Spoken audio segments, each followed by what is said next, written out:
तेरी वाणी जीवन की रोटी, नैनों की ज्योति अंधेरा मिटाती।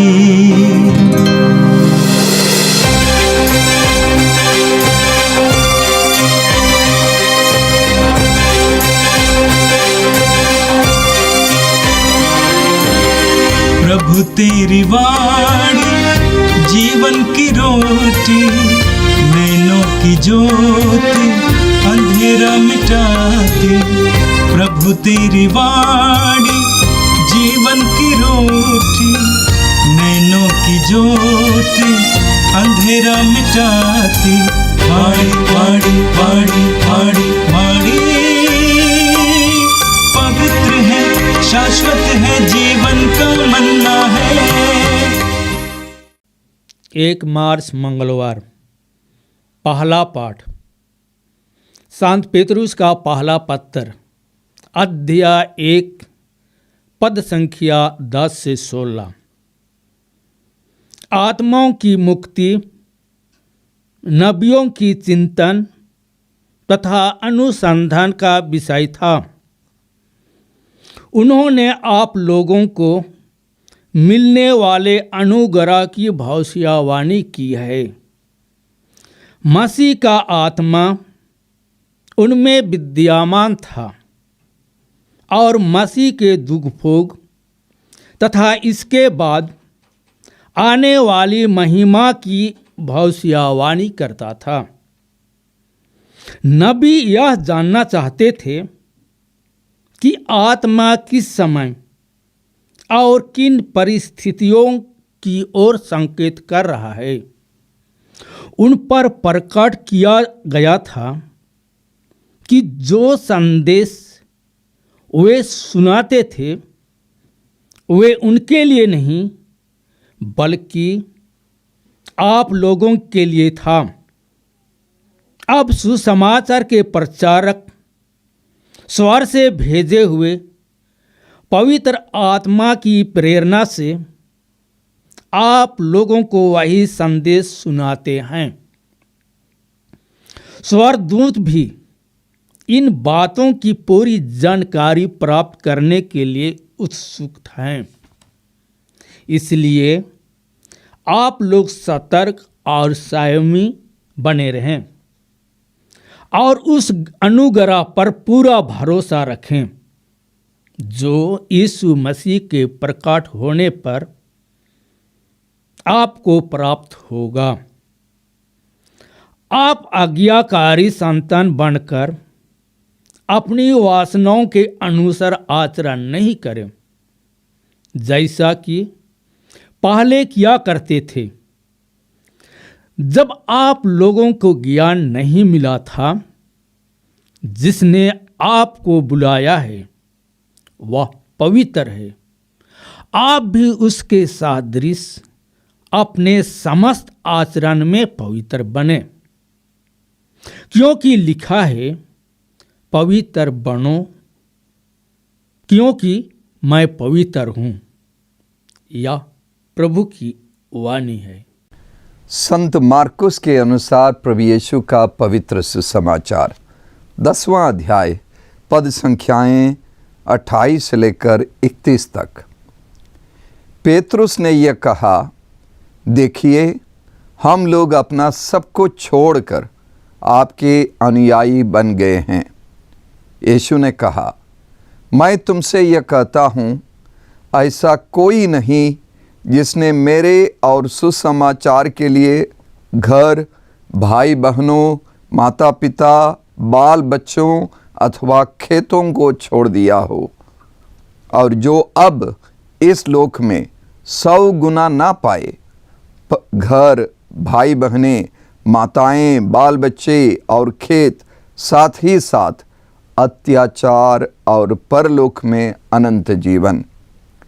बहुत से लोग जो अगले हैं पिछले हो जाएंगे और जो पिछले हैं अगले हो जाएंगे। ये प्रभु का पवित्र सुसमाचार है। क्रिस्त प्रभु की जय।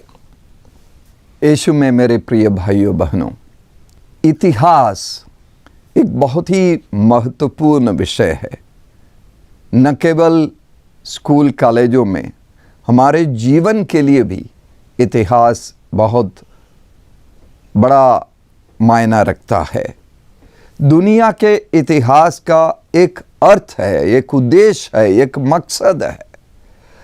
हमारे देश के इतिहास का भी एक मायना है, एक मकसद है। मेरे और आपके जीवन के इतिहास का भी एक बहुत बड़ा उद्देश्य है। जीवन के हर मोड़ का एक खास मकसद है।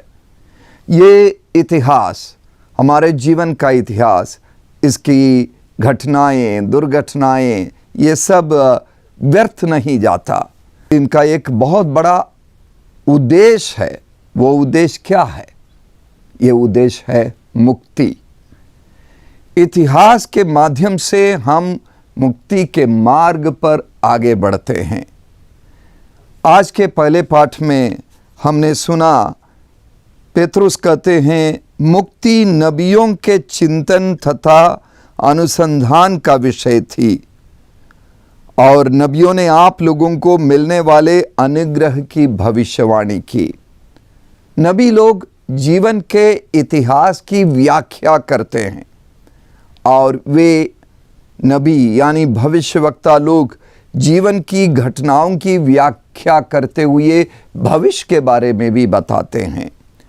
और पुराने नियम में नबियों ने इतिहास की व्याख्या करते हुए कहा कि मुक्तिदाता मसीह जन्म लेगा और आप जो पाप में फंसे हुए हैं, आप जो गुलामी में हैं, आप जो बुराई में हैं, आपका उद्धार होगा।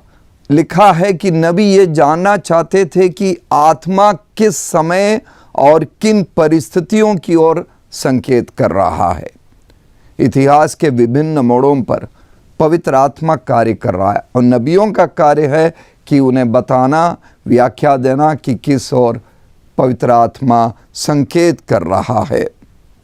मुक्तिदाता यीशु मसीह के आगमन के बाद कलीसिया की जिम्मेदारी है कि कलीसिया के सेवकों, प्रचारकों, दूतों की यह जिम्मेदारी है कि वे ईश्वर के मुक्ति विधान पर बोले, लोगों को समझावे। हमें से हर एक यीशु की मुक्ति की कृपा को और उनके द्वारा दिए गए उद्धार के कार्य को आत्मसात कर ले, उसे अपना व्यक्तिगत बना ले। जिस तरह आज के पाठ में बताया गया, उन पर प्रकट किया गया था कि वे जो संदेश सुनाते थे वो उनके लिए नहीं बल्कि आप लोगों के लिए था। आगे पेतरुस 4 महत्वपूर्ण बातें इस मुक्ति के इतिहास में, इस मुक्ति की यात्रा में हमारे लिए जो ज़रूरी है उसके बारे में बताते हैं। पहला कि हम लोग सतर्क और संयमी बने रहें। दूसरा, उस अनुग्रह पर पूरा भरोसा रखें। और तीसरा है कि हम आज्ञाकारी संतान बने। और चौथा है कि हम अपनी वासनाओं के अनुसार आचरण नहीं करें। 4 बातें। सबसे पहला कि सतर्क और संयमी बने रहें। पहले पत्र के 5वें अध्याय के 8वें पद पर पेतरुस लिखते हैं, आप संयम रखें और जागते रहें। आपका शत्रु शैतान दहाड़ते हुए सिंह की तरह विचरता है और ढूंढता रहता है कि किसे फाड़ खाए। शैतान सक्रिय है, हमारे चारों तरफ सक्रिय है। हमें बुराई में धकेलने के लिए शैतान सक्रिय है। इसीलिए ज़रूरी है कि हम संयमित जीवन बितावें, सतर्क रहें। चारों तरफ इतने सारे प्रलोभन हैं, इतनी सारी बाधाएं हैं जो हमें सत्य के मार्ग से विचलित कर सकती है। इसीलिए सतर्क रहना, संयमी बनना बहुत ज़रूरी है। दूसरी बात पेतरुस कहते हैं कि भरोसा रखे।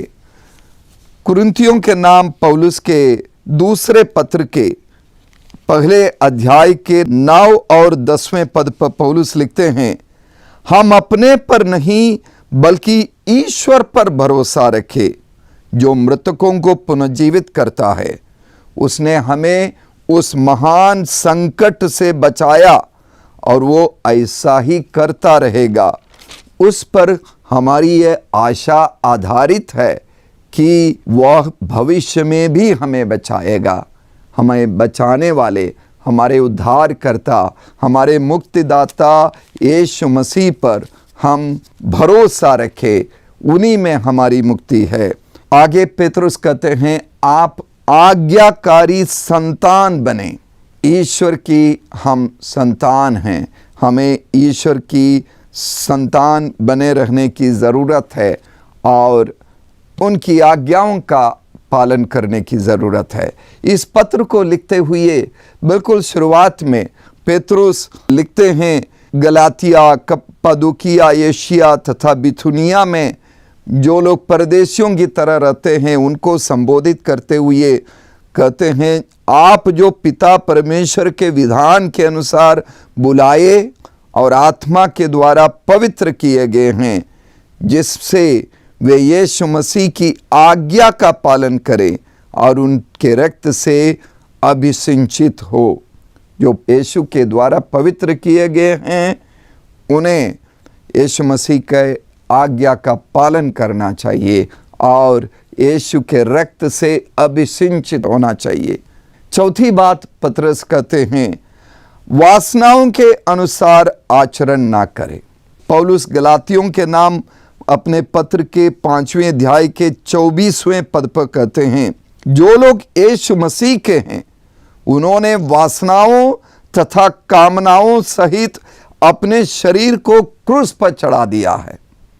यदि हम मसीह के हैं, हमारी जिम्मेदारी है कि इन चीज़ों को हम त्याग दें और इन सारी चीज़ों के साथ अपने शरीर को क्रूस पर चढ़ा दें। यीशु में मेरे प्रिय भाइयों बहनों, इन सारी चीज़ों का उद्देश्य है पवित्रता। इसीलिए आज के पहले पाठ के अंत में पतरस लिखते हैं, आपको जिसने बुलाया वो पवित्र है, आप भी उसके सदस्य अपने समस्त आचरण में पवित्र बने, क्योंकि लिखा है, पवित्र बनो क्योंकि मैं पवित्र हूँ। हम संयम का जीवन, सतर्कता का जीवन, भरोसे का जीवन, आज्ञाकारी जीवन और वासनाओं से रहित जीवन जिए पवित्रता के लिए। पवित्रता ही हमारे जीवन का उद्देश्य हो। मित्रों, कल हम लोग चालीसा काल में प्रवेश कर रहे हैं, तपस्या काल में प्रवेश कर रहे हैं। आगामी 48 दिन हमारे लिए पवित्रता के मार्ग पर चलने का अवसर है। एक एक दिन हम प्रभु के नज़दीक आवे, प्रभु के लिए अपने आप को पवित्र बनावे। जिस तरह कहते हैं, पवित्र बनो क्योंकि मैं पवित्र हूँ। लेवी ग्रंथ के 11वें अध्याय के 44 और 45वें पद पर यह लिखा है कि प्रभु ईश्वर ने आज्ञा दी, पवित्र बनो क्योंकि मैं स्वयं पवित्र हूँ। मैं प्रभु तुम्हारा ईश्वर हूँ, इसलिए अपने आप को पवित्र करो और पवित्र बने रहो क्योंकि मैं पवित्र हूँ। तुम भूमि पर रेंगने वाले जीव जंतुओं से अपने आप को अशुद्ध मत बनाओ। मैं वो प्रभु हूँ जो तुम्हें इसलिए मिस्र से निकाल लाया कि मैं तुम्हारा अपना ईश्वर बनूं। पवित्र बनो क्योंकि मैं पवित्र हूँ। पवित्रता क्या है? ईश्वर पवित्र है और ईश्वर की तरह हम एक दूसरे के लिए हृदय की विशालता का प्रकट करें और ईश्वर के साथ और एक दूसरे के साथ बड़े दिल के बने, अपने दिल को बड़ा करे, सबको अपने हृदय में समाहित करे। हम अपनी वाणी में, अपनी बोली में, अपने व्यवहार में, अपने प्रतिदिन के उठने बैठने में, अपने कार्यों में पवित्रता के कार्य करें और निष्कपट रहें और सबको अपना समझे, जिस तरह ईश्वर संपूर्ण सृष्टि को और सारी मानव जाति को अपना समझते हैं। इन दिनों भारत देश में 5 राज्यों में चुनाव चल रहा है। पिछले महीनों हमने देखा कि चुनाव के पूर्व बहुत से राजनीतिक लोग एक पार्टी से दूसरी पार्टी में चले गए और पार्टी के नेताओं के साथ उनकी आपसी कुछ सेटिंग हुई कि हम आपकी पार्टी में आने से हमें क्या मिलेगा। तो आज के सुसमाचार में इसी तरह का एक सवाल पेतरुस से हम सुनते हैं। पेतरुस यीशु से कहते हैं, देखिए हम लोग अपना सब कुछ छोड़कर आपके अनुयायी बन गए हैं। सवाल तो नहीं उठाया, लेकिन पेतरुस के मन में यही सवाल था, हमें क्या मिलेगा। इस सवाल का एक मतलब है, चूंकि इससे पूर्व यीशु के पास एक धनी युवक आया और उसने स्वर्ग में प्रवेश करने के मार्ग के बारे में सवाल किया। अंत में यीशु ने कहा कि अपना सब कुछ को त्याग कर मेरे पीछे हो ले।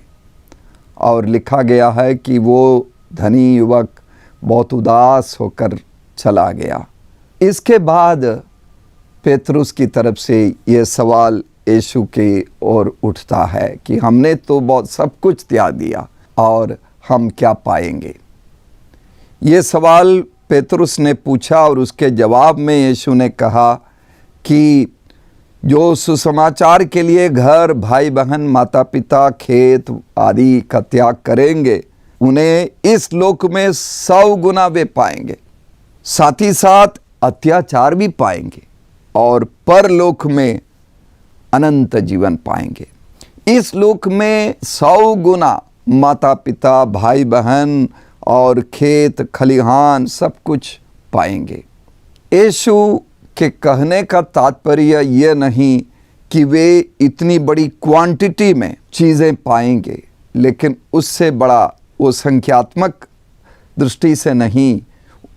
जो यीशु के अनुयायी बनेंगे और उसके लिए जीवन की संपत्ति का और भौतिक चीज़ों का त्याग करेंगे, उनके जीवन की क्वालिटी, जीवन का गुणवत्ता बदलेगा और वे नए लोग बन जाएंगे और उनके जीवन शैली बदलेगी और वे आत्मिक कृपाओं से भरपूर हो जाएंगे।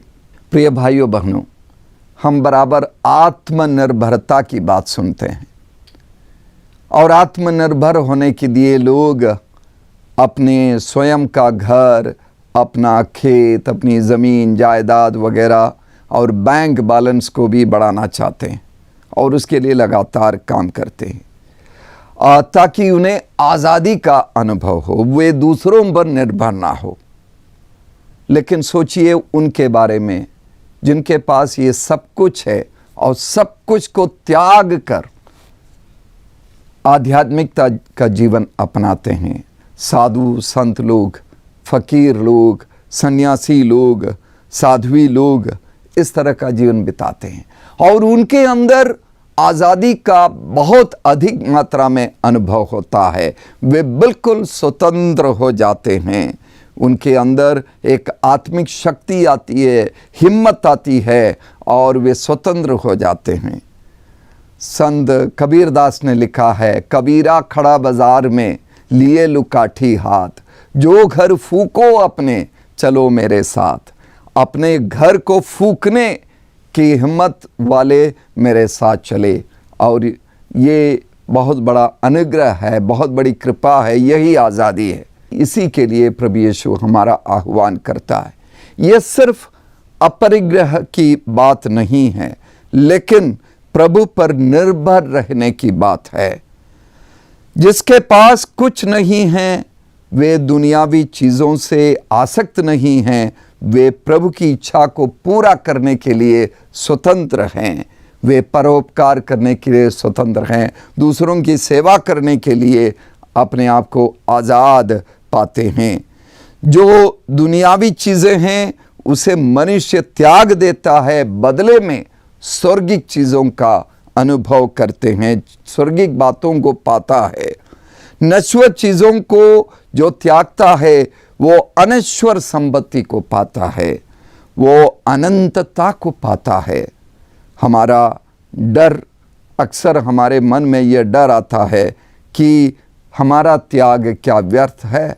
हमने बहुत कुछ प्रभु के लिए किया है, हमारा समय, हमारी प्रार्थनाएं, हमारी आहें, हमारे आंसू, क्या ये सब व्यर्थ जाते हैं? प्यारे भाइयों बहनों, जो सबसे बड़ा पुरस्कार है प्रभु स्वयं, जो त्यागते हैं दुनिया की चीज़ों को, उन्हें प्रभु मिल जाते हैं और उससे बड़ी कोई चीज़ को हासिल करने की ज़रूरत नहीं। आइए हम प्रार्थना करें। सर्वशक्तिमान प्रेमी पिता ईश्वर, हम धन्यवाद देते हैं इस निमंत्रण के लिए, अपने आप को त्यागने, दुनियावी चीज़ों को त्यागने और सतर्क और संयम बने रहने के लिए। प्रभु, हमें कृपा दे कि हम तेरी इच्छा के अनुरूप आज्ञाकारी बने। हमें कृपा दे कि हम अपनी इच्छाओं, अपनी महत्वाकांक्षाओं, दुनियावी महत्वाकांक्षाओं पर संयम रहकर, उन पर काबू पाकर पवित्रता के मार्ग पर चले। जिस तरह प्रभु ईश्वर हमसे कहते हैं, मैं पवित्र हूँ, तुम पवित्र बनो। प्रभु, हमें कृपा दे कि परमपिता ईश्वर के मार्ग पर चलते हुए हम पवित्रता को हासिल करें। यह प्रार्थना करते हैं क्रिस्त हमारे प्रभु के द्वारा, आमीन। प्रभु तेरी वाणी जीवन की रोटी, नैनों की ज्योति अंधेरा मिटाती। वाणी वाणी वाणी वाणी वाणी पवित्र है, शाश्वत है, जीवन का मन्ना है।